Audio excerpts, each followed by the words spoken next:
What's good, YouTube, man? It's your boy T, man. And today, I got 20 things you need to know before the 2025 NBA season starts.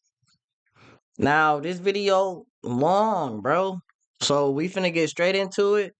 And I ain't finna do too much pausing. I probably have paused after every little thing he say, but I'm not pausing in between the videos. So if you want to just watch a nice little video for 40 minutes, go grab you some popcorn. Go get you a Dr. Kelp. Sit down, lay back. You know what I mean? Lean the chair. I know some of y'all got that. You got that chair that lean back. You know what I mean? Lean the chair back. Let's relax. You know what I mean? Let's talk some ball real quick. If you don't mind. You feel me? But let's get up. Let's get into it. But I wanted to say we about 200 subscribers away from 14K. If you could just press that button and get me there, man, I greatly appreciate it, man. But if not, so be it. Just be like that. But nah, bro.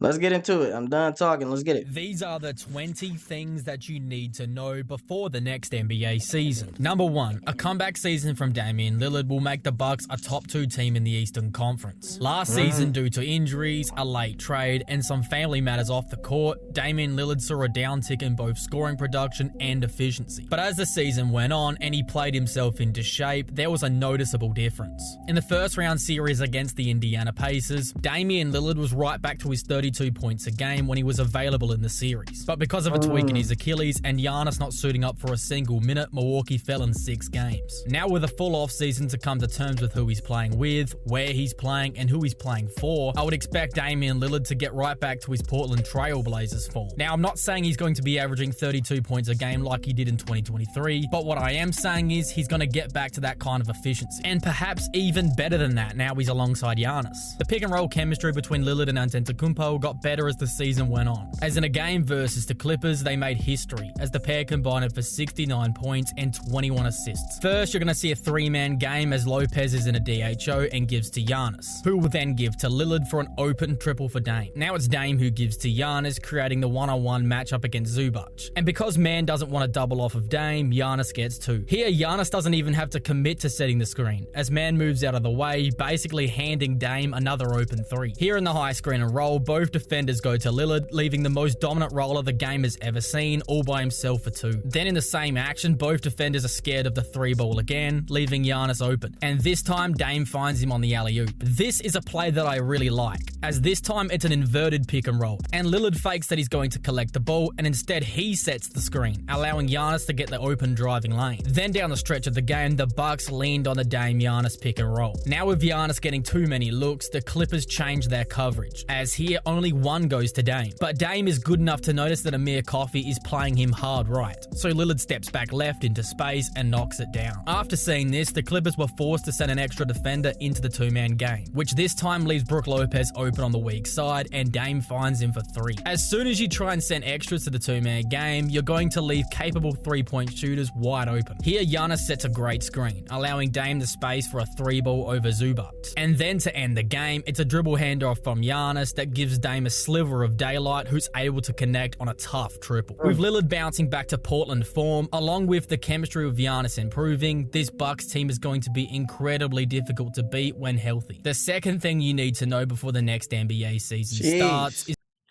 How y'all feeling about Dame Giannis revenge tour, bro? I ain't gonna lie, me personally, currently, I got Brunson over Dame.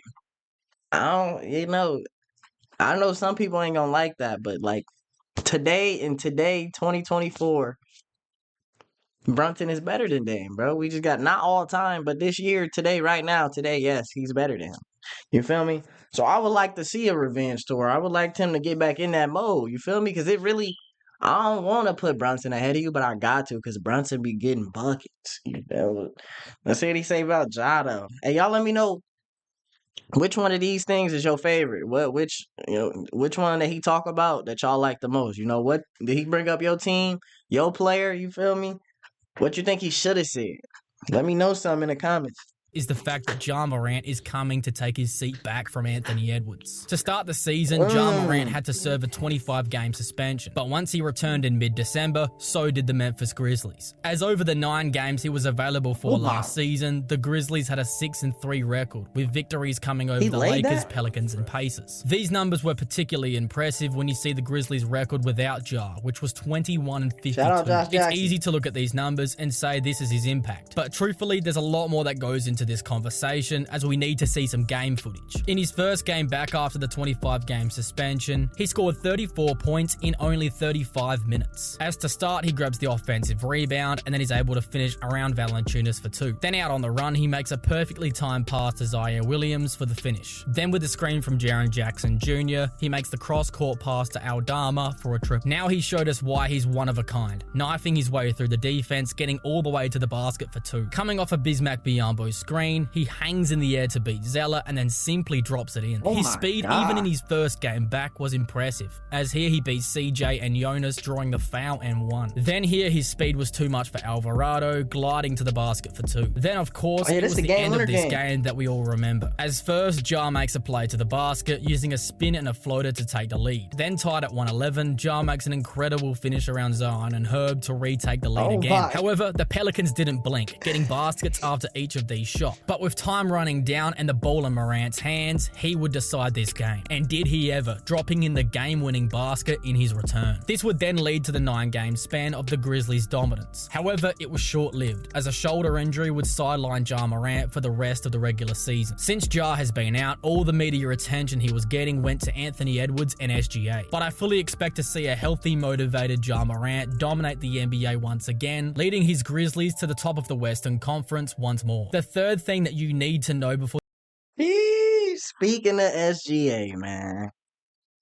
Don't let me. I'm gonna get into that after this, but y'all think Ja back? I ain't gonna lie, I love Ja game, man. I hope he have a good, healthy season, because I got the Grizzlies being a top 4 team in the West, top 4 seed. I'm not gonna say team, but they gonna be a top 4 seed for sure. They gonna be nice. Y'all sleep on Edie. Y'all sleep on Edie, bro. Stay sleep. They gonna hoop though, for sure. For the next. So hold on, Ja or Ant? Because the way he talking, he got Ja. Who y'all got? I know who y'all got. NBA season is just how dominant the Thunder will be. Of course, last season, the OKC Thunder became the youngest 1 seed in the history of the NBA. But over the course of the off-season, it's become clear that there are 5 key reasons as to why the Thunder will do much better this coming season. The first reason is to do with SGA now being a top 5 player in the game. As last season, he averaged 30 points on 53% shooting. Again, it's just easy to mention stats, so I'll take a deeper dive using footage to prove my point. Here, down 1 in Denver, Shai gets to a turnaround fadeaway and knocks it down for the game. Then against the Knicks in the Garden, SGA made another fall-away shot for the win. His skill set in the mid-range is deadly, and with the 3-ball getting better each season, SGA is so hard to guard. Now on the baseline with the bigger Paolo Banchero, he creates the separation with a step back and knocks it down, sending Orlando home. You don't want to pick him up too early either, as here he loses bogey for a pull-up triple. Even when the defense plays him well, it doesn't matter. Here finishing around 2 Kings defenders for 2. Shai is methodical with the ball in hand,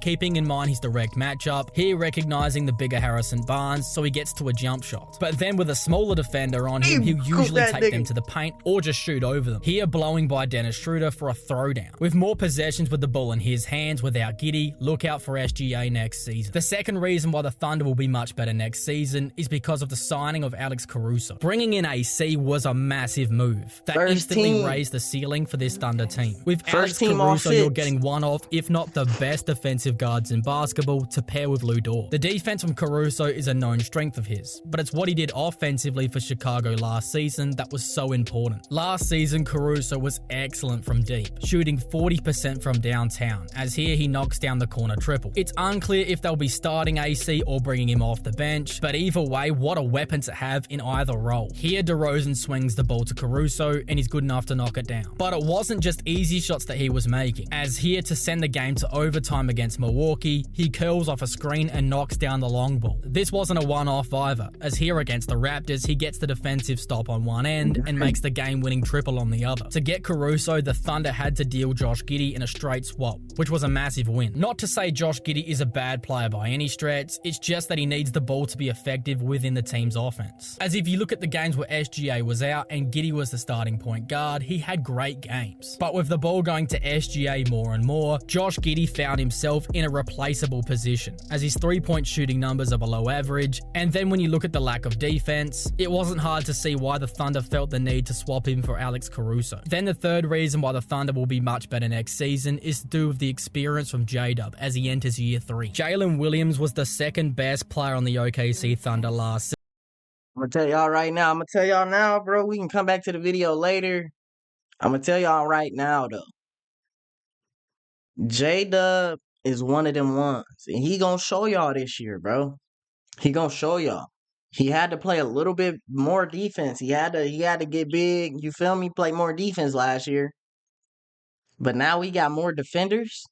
He gonna show y'all, boy, he just like Shea. I'm trying to tell you now, he just like Shea.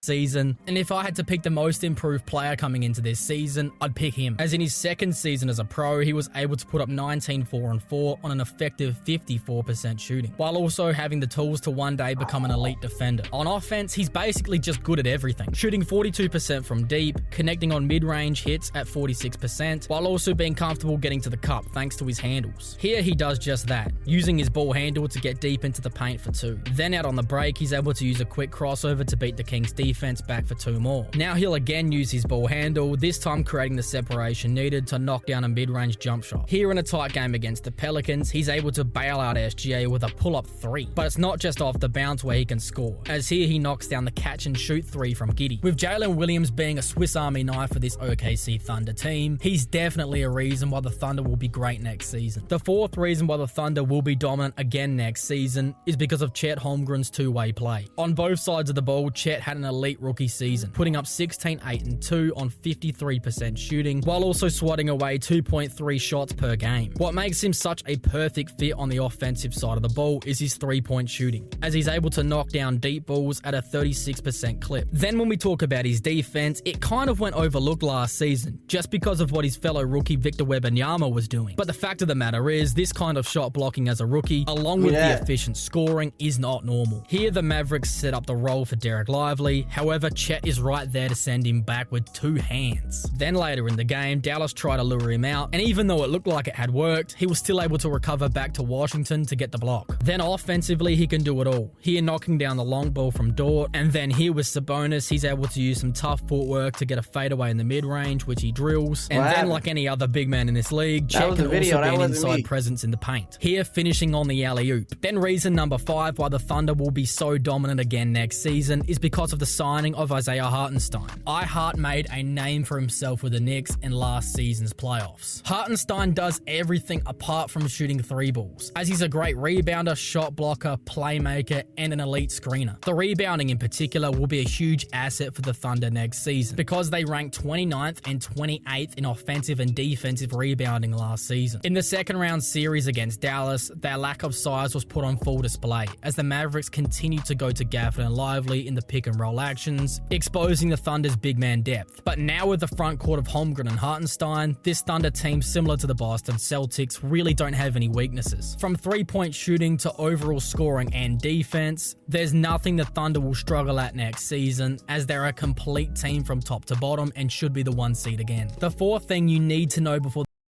Yeah, bro, I ain't gonna lie to y'all, bro. If you don't want to accept it, that's too bad for you. You delusional. The Thunder we're gonna be 1 seed. We're gonna be 1 seed. I don't know who else is gonna be behind us, but I know we're gonna be 1 seed. So whoever make that 8th seed, just know you're playing OKC. No, you know what I mean? We're gonna see how the playoffs go. I ain't gonna speak too much on that, but 1 seed for sure, no doubt about it. J-Dub, most improved player of the year this year. Shea might win MVP too. It might be one of them years. Lou Dort, all defense. Chet, all defense. You know what I mean? Our whole team might win something. Caruso might win six man of the year. Him or Harkenstein.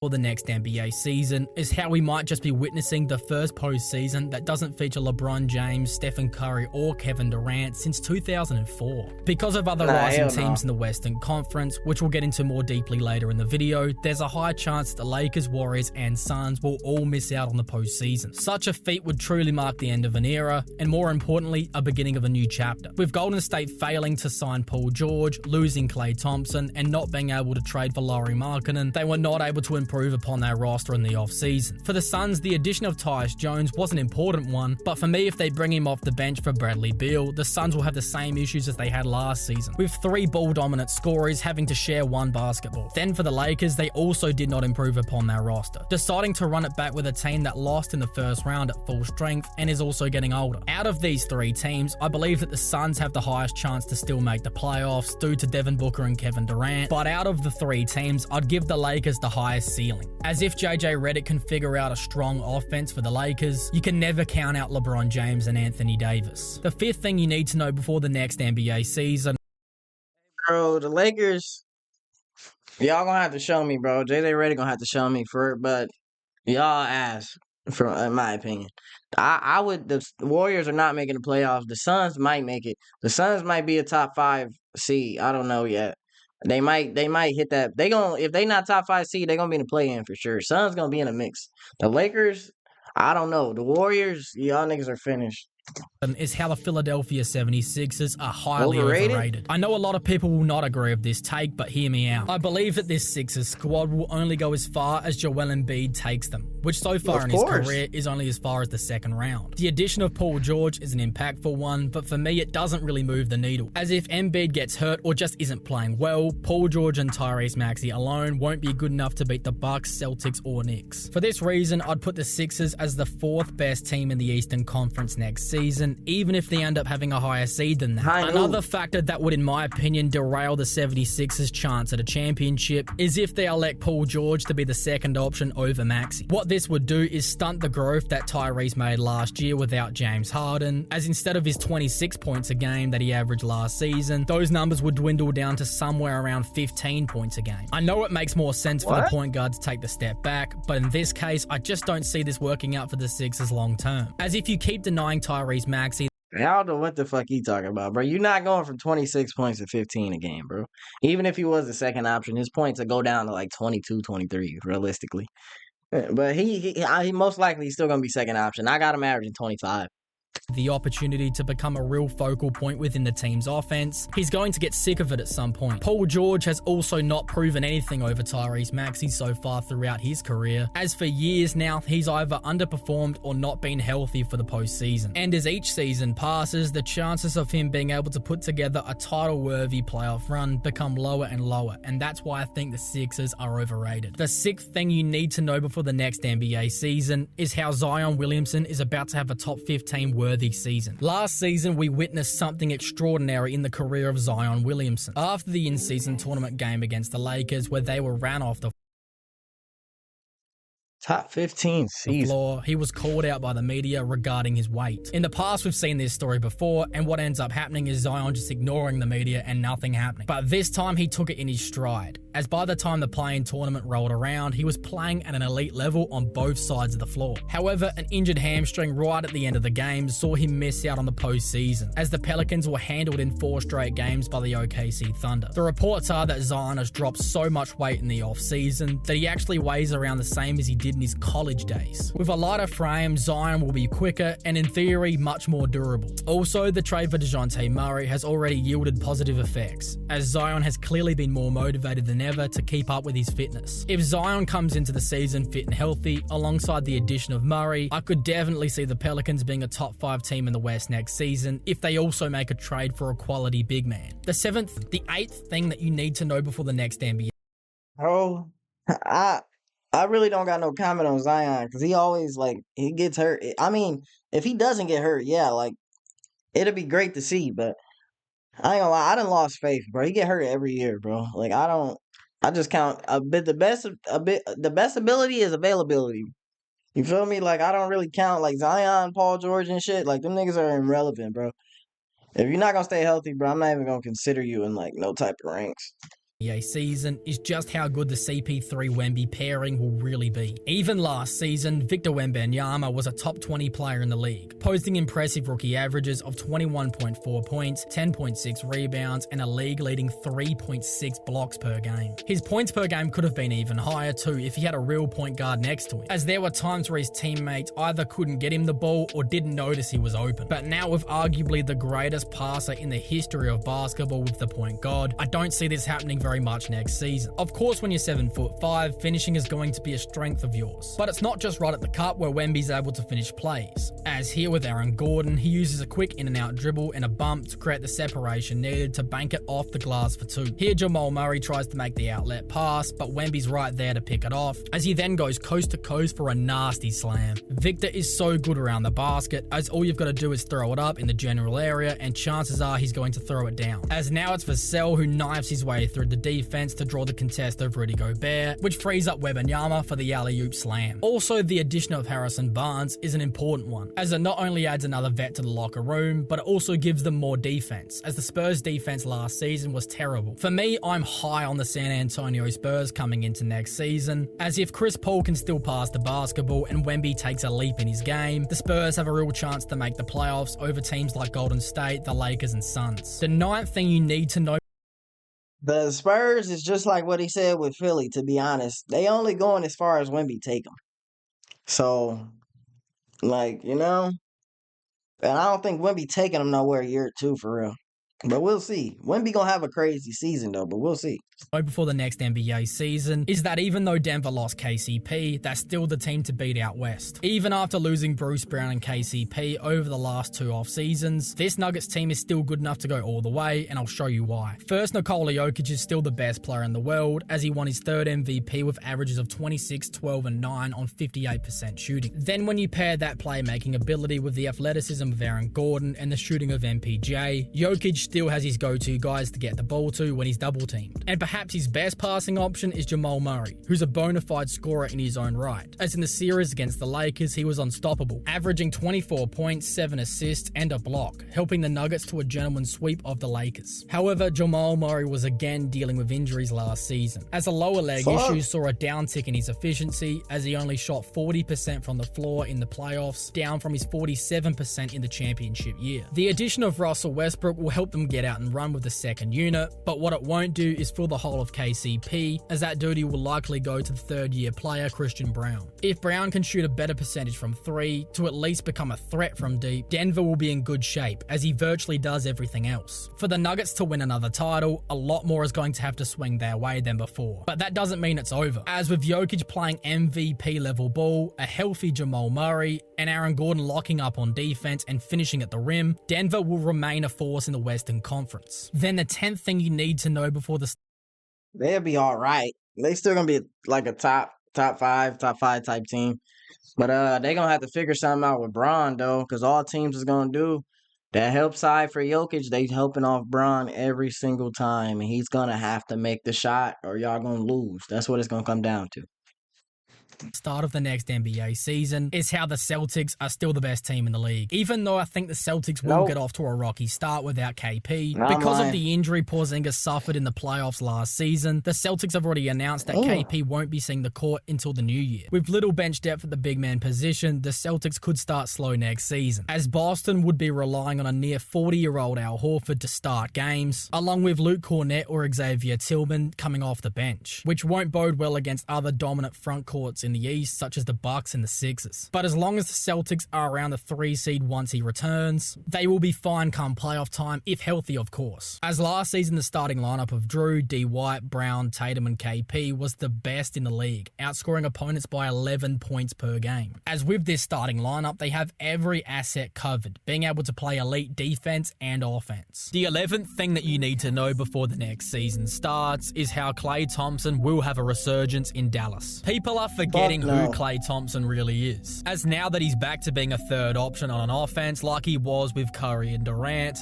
Klay will get back to being a productive 3-and-D type player. Within the Mavericks offense, he's going to receive ball screens to free him up for his catch-and-shoot opportunities, as between Gafford, Washington, and Lively, they have plenty of good ball screeners, which will allow Klay Thompson to get a lot more open looks than he was getting last season with the Warriors. There's also going to be a lot more space on the court for him to work into. Now he's alongside Luka and Kyrie Irving, who demand a majority of an opposing defense's attention. With the Mavericks, Klay Thompson is going to get the chance to show his former team why they should have just paid him the money he thought he deserved. Last season with Golden State, he shot 38% from 3, which is actually above league average. But it's his lack of ability to get downhill that hurt his overall shooting numbers. As since the injuries, Klay Thompson has been able to put together a season where he shot over 43% from the field. However, this hasn't been a strength for Klay throughout his entire career, as even in the 2019 season with KD and Curry alongside him, he still only shot 46% from the floor, which is only 3 percentage points higher. What's going to be the most important part of this season for Klay Thompson will undoubtedly be chemistry. If Dallas comes out all guns blazing at the start of the season, playing a fast pace and running the ball up the floor, this will benefit Thompson, as the ball will likely be moving on offense. But if Luka and Kyrie are still dealing with nagging injuries, the Mavericks could fall into a slower play style, which could hinder Klay's ability to find an open shot. But if we focus on the best case scenario, which is Dallas running the ball, Klay will thrive in this role, making timely baskets like Ray Allen was when he went to Miami. Now with less pressure to make plays off the dribble, I fully expect Klay Thompson to have one of his most efficient seasons, helping the Mavericks to make another deep playoff push. The 12th thing that you need to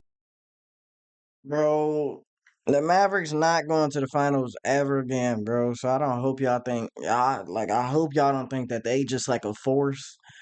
They got them. That was a good run. I ain't gonna lie. Good shit. But Clay is not gonna do nothing. He's trash. I know y'all just seen him go 0 for 9 in a fucking preseason game. Like y'all suck. Don't let my Thunder get a rematch, bro. Like y'all alright. know before the next NBA season starts is how DeMar DeRozan with the Kings will put them back into the playoffs. Sure, DeRozan isn't the player he used to be, having a down year with Chicago last season, but now that he's with the Kings, he's not going to have to be the number one option on offense, as De'Aaron Fox will likely be taking the majority of the team's shots. DeMar DeRozan's ability to score in isolation is something the Kings have been in desperate need for years now, as once they lost Monk and Herder due to injuries at the end of last season, the Kings' offense grinded to a halt. Fox, Sabonis, and Keegan Murray weren't able to generate consistent offense, especially once the possessions began to slow down, forcing De'Aaron Fox to take tougher shots. Once they lost Malik Monk, there really wasn't a secondary shot creator on the floor. Domantas Sabonis is a great playmaker for his position, but he's unable to generate offense for himself. Keegan Murray is still very limited at this stage of his career, as he's mainly just making catch-and-shoot shots. But this is where DeMar DeRozan will make the biggest difference for the Kings. With his well-known ability to generate offense out of isolation and in the mid-range, he's going to be able to keep the scoreboard ticking over even when the game slows down. The plays I'm going to show you are all in isolation situations, which is where the Kings will be needing him. Here with his back to the basket, DeMar makes a quick, decisive move to the rim for 2. Scoring in isolation is all about making quick and decisive decisions to beat your opponent, as he now uses a series of pivots to rise up over Caleb Martin, drawing the foul and 1. Now with his back to the basket on Jason Tatum, DeRozan will quickly fake middle and then fade back into space for the jumper. Here with the bigger Lauri Markkanen on him, he's going to face him up and use a crossover to get by for the reverse jam. Here again with Markkanen, DeMar uses a step through move to create the angle to score. With the Kings' isolation game being very weak, DeMar will definitely help them out. But on just how good of a fit DeMar DeRozan will be with the Kings is admittedly not the best, but it's not horrible either. DeRozan is super durable, as he actually leads the NBA in total minutes played last season, and while playing all these extra minutes, he also averaged a career low in turnovers per game. And as for his perceived poor three-point shooting, DeMar shot 33% on 3 attempts per game in 2024, which is not horrible. This paired with his ability to generate offense all by himself will take some much-needed pressure off of guys like Fox, Monk, and Sabonis, as he's more than capable to generate offense every single time down the floor for the Kings if need be. The 13th thing that you're going to need to know before the next NBA Teams, we gotta watch out for them, bro. We gotta, you know what I mean? We gotta stay updated on the Kings, man. I want to see what DeMar really do over there. I feel like they got something nice in the making over there. I think Sabonis can average 8-9 assists easy with DeMar on the squad. What y'all think? This season starts is just how good the Orlando Magic will be. Last season, the Magic made the postseason, led by Paolo Banchero and Franz Wagner, who gave Orlando a combined 42 points per night. But in the playoffs, it was Banchero that stood up, as he averaged 27, 7, and 8 on 45% shooting, pushing Cleveland to a 7th game. These numbers are truly LeBron-like, as in only year 2, Banchero looks like he's the real deal. Here in Game 3, Banchero piled on 31 points and 14 rebounds, leading the Magic to a win, and this is how he did it. Here, even though Mobley plays great defense, Paolo is still able to get this one to go. Now it's Franz Wagner who draws in the defense to allow the kick-out pass to Banchero for an open triple. Here, Wagner runs out of room, so he kicks it back out to Paolo, who gets another 3 ball to go. Now it's Banchero who will set a screen for Cole Anthony, who's able to get it back to him on the roll. And using a soft touch, Paolo gets 2 with a floater. Here with Cleveland in a zone, Banchero smartly positions himself at the top of the free throw line to bust the zone. Once the Cavs defense collapses, he fakes the pass to Franz and then makes a tough fall-away shot over Jared Allen. Now on defense, he strips Donovan Mitchell, as he's then able to quickly push the pace and find Suggs open for a triple. I feel like I need to remind you guys that Evan Mobley is an elite defender, but here Banchero makes him look lost, waltzing his way to what looks like an easy mid-range hit. Then on Mobley again, Paolo Banchero will get to a step-back triple and knock it down. It should have been a crime that nobody...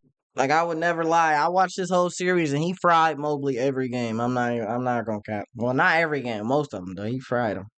He was talking about just how good this kid already is in year 2. Then with the smaller Max Strus on him, he makes a LeBron-like play, losing him with the pump fake and then finding Wendell Carter down low for the slam. Now again with Strus, Banchero shows off his mid-range jumper again, knocking down the long 2. This shot on Isaac Okoro was absolutely ridiculous. He is stepping back for another hit. In the 7 games against the Cavs, Paolo Banchero put on full display just how high his ceiling really is. But meanwhile for Franz Wagner, he saw a drop in production, only averaging 19 points on 40% shooting, and in the closeout Game 7, he went 1 of 15 from the floor. Even though Franz didn't meet expectations, the Magic still re-signed him to a 5-year, $224 million deal, which was a questionable decision to say the least, but only time will tell if it was a good one or not. But one great move that the Magic front office made was to sign the 2-time champion Kentavious Caldwell-Pope after the Nuggets didn't want to pay him the money he thought he deserved. KCP is a huge addition for the Orlando Magic, as he gives them a great locker room presence and the championship DNA required to push this team to the next level. Then on the court, he's an elite 3-point shooter, making 40% of his shots from downtown, and on defense, he's able to clamp up opposing guards. With Paolo Banchero heading into his 3rd season, and the new addition of KCP, this Orlando Magic team will be no pushovers next season, and that's for sure. The 14th thing you need to know before the next... Nah, the Magic gonna be a team to reckon with, boy. I ain't gonna lie. What they was 5th seed last year, it's only gonna go up. I don't know whose spot they taking, but it's gonna go up. It might be the Cavs. Them and the Cavs might flip seeds this year. They might be the same. It might be the same first round matchup.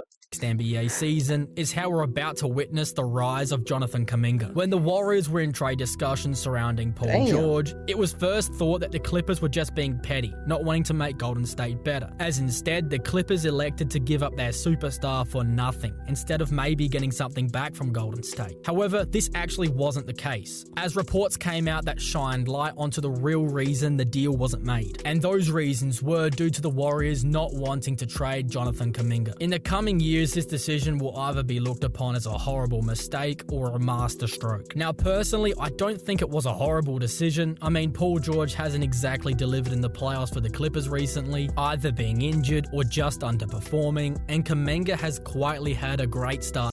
Y'all would have did that trade? If you the Warriors and they offer you Paul George for Kuminga, you doing that? Me personally, I don't know. I gotta see how Curry feeling. Like, how we feeling about that? You think you can make one more push? You feel me? Because the move would be for Curry. It's not for the long run, so it's for Curry. You gotta ask Curry, see how he feeling. You feel me? If you the Clippers, are you taking that? If I was the Clippers, yes, I'm taking that because look, he just walked off on us and we ain't get shit.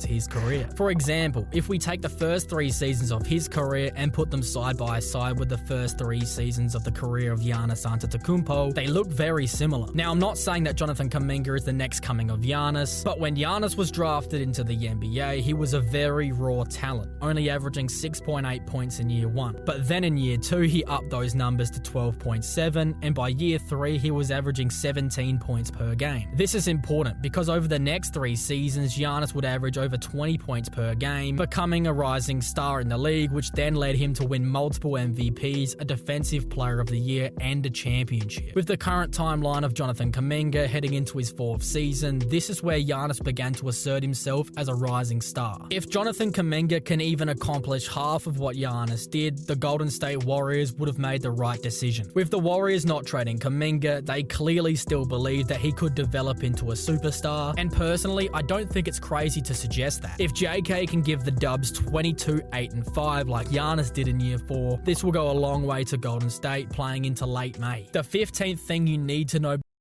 I don't know about a 22, 8, and 5. I don't know about all that, but he can average like 20. Yeah, he can average 22. The 8 and 5 though is nah, I don't know. I don't know about that. He can average 22 though. It's very possible, but you never know. Hopefully he do get nice. I think the Warriors shot themselves in the foot with trading Jordan Poole. I still say that to this day.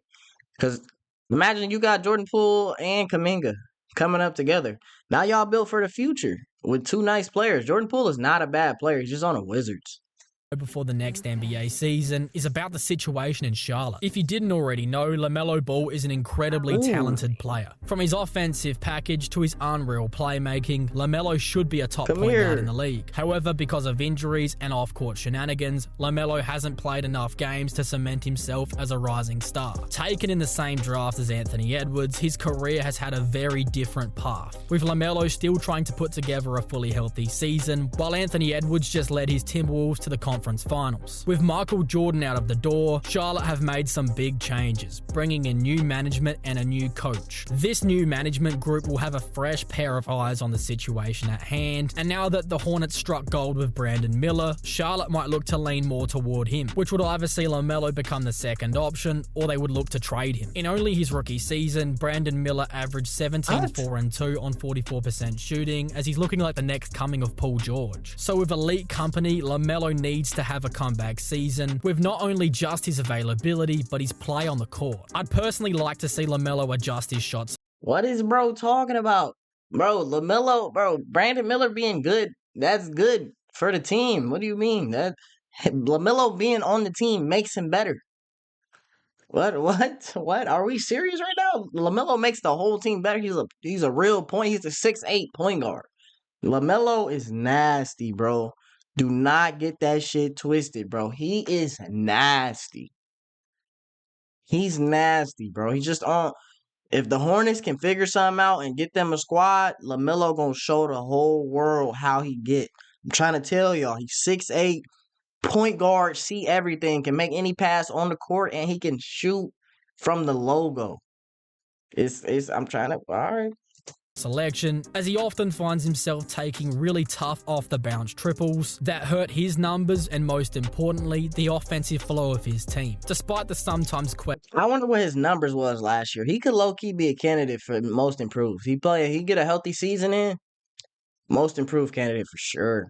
questionable shots, he still shot 35% from deep. And when you look deeper into the numbers, they tell the same story as the eye test. From above the break, which is where he takes his off-the-bounce triples, LaMelo shot 32%, which is below league average, compared to his 70% shooting in the right corner and 40% shooting in the left. Now, these in-the-corner shots do have lower volume, but he's still making them. And most importantly, these shots are coming off the catch, not off the bounce. These are the shots I would love to see him take more often, And if he does, it'll not only help out his game, but his team's also. The 16th thing you need to know before the next NBA 70% season is how the Houston in the Rockets corner? are going to make a return to postseason action. Last year, the Rockets finished the season with a record of 41-41, a 19-game improvement from the previous year. The addition of head coach Ime Udoka brought a much-needed sense of identity and culture, helping the young players develop in an environment geared toward winning. Before Udoka, the Rockets were a chaotic mess under Stephen Silas, and in the 2022-23 season, they were ranked 29th in defensive rating. However, last season they made a huge turnaround and actually ranked 9th best in defense, signaling a big step forward. Despite this progress, the team still lacks offensive play, as they rank 20th worst in the league. The addition of rookie Reed Shepherd is expected to boost their offense significantly. Shepherd's ability to shoot from deep and his impressive performance in the Summer League, where he averaged 20 points per game, show his potential impact. His dribble handoff game with Alfred Şengün and Steven Adams will be a key asset, as his high basketball IQ, vision, and passing skills will improve the team's spacing and ball movement. Reed Shepherd just feels like a perfect fit for the Rockets, and they should feel lucky that he landed in their laps. Another key addition to the team's success will be a healthy Tari Eason. Unfortunately for Eason, he had to undergo season-ending surgery last year, limiting him to just 22 games. This was a stark contrast to his rookie season, where he played all 82. Looking on the bright side though, Eason is a great young talent, and he fits in perfectly with Udoka's mindset, as he's a winning player who does all the little things on the court. His impact was clear last season when he was a plus 88 when he was on the court, showing that the Rockets are much better when he's playing. For Jalen Green though, he had an up and down year, playing well enough offensively, but on the defensive side of the ball he was severely lacking, and under coach Udoka that isn't going to fly, as at times he benched Jalen at the end of games due to this. After seeing this, the Houston front office did not offer him an extension. For Jalen, he needs to work on his defensive effort in the offseason if he wants to stay in Houston long term. Then when we move Did y'all see that fucking dunk? Fuck. Oh my God. Go back, bro. I forgot what he work on his said. defensive effort in the offseason if he wants to stay in Houston long term. Then when we moved to Alperen Şengün, he was having a great season, putting up 21, 9, and 5 on 53% shooting. But in a game versus the Kings, that all changed, as he suffered a season-ending injury. After the season, it seemed like the Rockets front office forgot about just how talented he was when he was healthy, or they know something about the injury that we don't, as they also didn't offer him an extension. With a squad that's good enough to make some noise in the postseason, but still have questions around who's going to be in the long-term plans, this should be an exciting season for Rockets fans. The 17th thing you need to know before next season is how Jimmy Butler is in a contract year. By now, we all know the difference between postseason and regular season Jimmy Butler, as at times in the regular season, it feels like he's just doing side quests. But now that he's in a contract year, we might just see playoff Jimmy during the regular season. When Jimmy's in peak form, he's arguably a top 10 player on the NBA, and we saw that firsthand in the 2023 postseason, where he led the Miami Heat to the NBA Finals, beating Milwaukee, New York, and Boston. However, last season, because of injury, Yeah, I don't think Jimmy's gonna try it though. Like, cause Miami already know they know what they're getting with Jimmy. But I forgot to pause it with the Rockets. How y'all feeling about the Rockets? They might be nice. I forgot Udoka was their coach, so they gonna have a better record this year. But can they find their identity? I'm thinking what they like, the team that they most similar to, the Grizzlies. I say they like a Grizzlies in 2019. You feel me? When Ja was just getting his feet wet. You feel me? That's what I'm thinking. The Rockets, like, they gonna be probably 6, 7 seed, somewhere around there. They're gonna be competitive, but 6, 7 seed. we didn't get to see playoff Jimmy, and in the regular season he was only available for 60 games. Without him, the Miami Heat fell to the Boston Celtics in 5 games, despite big performances from Bam and Tyler Hero. Then after the series, something interesting happened between Jimmy and Heat GM Pat Riley. Only days after the Heat lost to the Celtics, Jimmy Butler had this to say on social media. You got it? Yep. 1, 2, 3, action. If I was playing, Boston would be at home. New York, damn sure would be at home. In response, Pat Riley made his thoughts very, very clear. Is that Jimmy trolling or is that Jimmy serious? You know, if you're not on the court playing against Boston or on the court playing against the New York Knicks, you should keep your mouth shut. After this, Jimmy managed to do just that, but to say Jimmy has a lot to prove next season is an understatement. The 18th thing we need to know before the next season is just how good Scoot Henderson will be. After a bad rookie season by anyone's standards, averaging 14, 3 and 5 on bad efficiency, the career of Scoot Henderson looked up. Hey, I ain't gonna lie, bro. That nigga Scoot gonna have to show me some shit. This nigga is trash, bro. I ain't seen that nigga have 7 turnovers versus the Clippers in the preseason, bro. What the fuck are you doing out there, nigga? 7 turnovers in the preseason? You're not supposed to be passing that much, bro. What the fuck?